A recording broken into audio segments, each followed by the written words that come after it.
We used to think of the middle class as a place of comfort and stability with a pretty nice lifestyle. A stable, well-paying job, a nice-sized home in the suburbs, a newer, reliable car, maybe a couple of vacations per year, and a solid retirement plan. That was the standard. That was normal. But today, a growing number of things that were once considered middle-class staples are starting to look like luxuries, things that people have to stretch for, go into debt for, or just give up altogether. Let's walk through some of the biggest lifestyle shifts the middle class is facing and look at some of the everyday things that used to be normal that are now being considered luxuries. For context, households earning between $55,000 and $164,000 per year fall into the middle class range, which is between two-thirds and double the median household income in the US. Let's start with the big one, owning a home. For decades, owning a home was the hallmark of the middle class life, but now it's starting to look more and more like a luxury. According to the U.S. Census Bureau, the median home price in 2024 is over $420,000. In some areas, like San Diego, Austin, or Miami, you're looking at $600,000 to $800,000 just to get something decent. At the same time, mortgage rates have stayed elevated. In early 2021, you could lock in a 30-year mortgage under 3%. But now, it's more like 7%, and they still haven't come down much. That difference alone adds hundreds, if not thousands, to a monthly payment. Add in rising property taxes, insurance premiums, and repair costs, and even people with good jobs are finding themselves priced out of their local housing market. In fact, according to Redfin, only 16% of homes for sale in the U.S. are considered affordable for the typical household making the median income.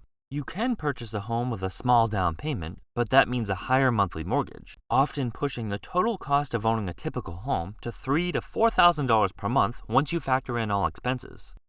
Next up, owning a car.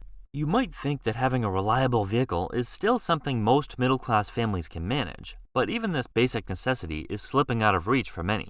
The average price of a new car hovers around $47,000. That's more than what many people make in an entire year. And used cars aren't much better, averaging around $26,000 according to Kelley Blue Book, which is still a hefty price for a lot of people. But the cost doesn't just stop at the purchase price. Insurance has gone way up, and repairs and maintenance are pricier too. Even routine services like oil changes are now expensive. For buyers with lower credit scores, interest rates on auto loans can easily soar into the 10 to 15% range, which means monthly payments add up fast. Speaking of payments, many people are stretching their auto loans out to 72 or even 84 months just to keep monthly costs manageable. For example, financing a $47,000 new car at an 8% interest rate over 72 months could mean monthly payments of $824. That's a huge financial commitment, and it often leaves buyers upside down on their loans, owing more than the car is worth. With rising costs and longer loan terms, owning a car has become more than just a matter of convenience. Having a newer vehicle is now a luxury, and it's one of the biggest financial burdens weighing down households. Remember when taking a vacation once or twice a year felt normal? That's starting to feel more like a luxury than a given. Between rising airfare, hotel prices, and the overall cost of living, travel is becoming harder to justify, especially for families. Based on data from Budget Your Trip and NerdWallet, a week-long vacation typically costs around $2,000 per person, meaning a family of four could easily spend $8,000 on a single trip. Sure, you can try to cut costs, but hotels and lodging and even campgrounds only go so low in price, and even eating fast food adds up quickly. This steep price tag makes what used to be a common family vacation feel more like a luxury reserved for the wealthy. Even shorter getaways, like weekend road trips, are becoming more costly when you factor in gas, lodging, meals, and activities. Vacations were once seen as a regular part of middle-class life, a way to relax, recharge, and spend quality time with family.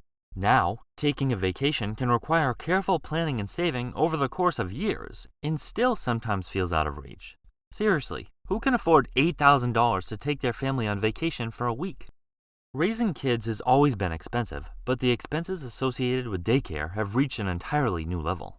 According to TrustedCare.com, the average monthly cost of daycare can range anywhere from $540 to as much as $1,500, depending on your location and the type of care you choose. That's almost like taking on a second mortgage payment just to have someone watch your kid while you're at work. And that's if you're even able to secure a spot. Many daycare centers have long waiting lists that stretch for months, and some have had to close their doors entirely because of staffing shortages and razor-thin profit margins. The shortage of affordable, reliable care options has forced many parents to step away from the workforce, not because they want to, but because the numbers simply don't make sense. If a parent is bringing in $50,000 per year before taxes, but spending $13,000 to $36,000 annually on daycare for 2 kids, it raises serious questions about whether working even makes financial sense. Retirement, at least a comfortable one, is no longer the default. The traditional path of working hard, saving steadily, and retiring around age 65 is becoming increasingly out of reach for much of the middle class.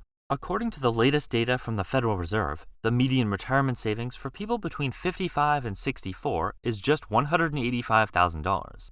That might seem like a decent amount, but if you're planning to retire in your 60s and live into your 80s, that money has to stretch a long way, likely requiring a very tight budget or postponing retirement altogether. Not long ago, many companies offered pensions, meaning retirement was something they largely handled for you.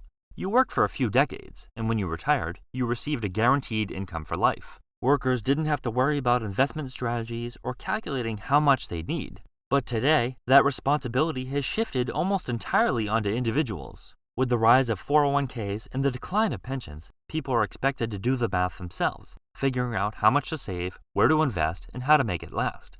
The problem is, most people were never taught how to do that. Financial literacy isn't something everyone has, and without guidance, it's easy to fall short. Social Security does help, but it's not meant to replace your full-time income. The average monthly benefit is about $2,000. That's definitely useful, especially if both spouses are receiving similar amounts, but it still falls short if there's a big gap in savings. What were once considered the golden years are starting to look more like keep working years. Finally, there's saving and investing. According to a 2024 Lending Club report, 62% of Americans are living paycheck to paycheck, including 45% of those earning over $100,000 per year. That's no longer just a low-income issue. Even households that look comfortable on the surface are finding it tough to build any kind of real financial buffer. Bankrate adds to the picture, reporting that over 1/3 of U.S. adults now have more credit card debt than emergency savings. That's a major red flag. It means many people are one expense away from financial trouble, and with inflation continuing to chip away at purchasing power, it's getting harder and harder to carve out any leftover money by the end of the month, even for those who are careful with their budgets. Then there's investing. It's hard to make it a priority when everyday finances are already tight. Without the right combination of income, financial knowledge, and spending habits, consistently setting money aside for retirement or even unexpected expenses like home repairs or car troubles can feel out of reach.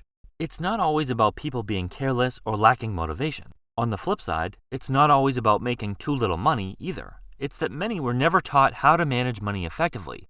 They have no idea how to manage debt, their income, expenses, and how much they should be saving. And when your financial cushion is razor thin, even saving a few $100s feels like way too much. It's not about choosing not to invest, it's about simply not having a buffer to do it. If you're curious why so many of these things have become out of reach, there isn't one clear answer. But most of us can agree that what once felt like everyday middle-class essentials are now increasingly hard to come by. Are there any things you used to think of as middle class that today seem to be something only the wealthy can afford?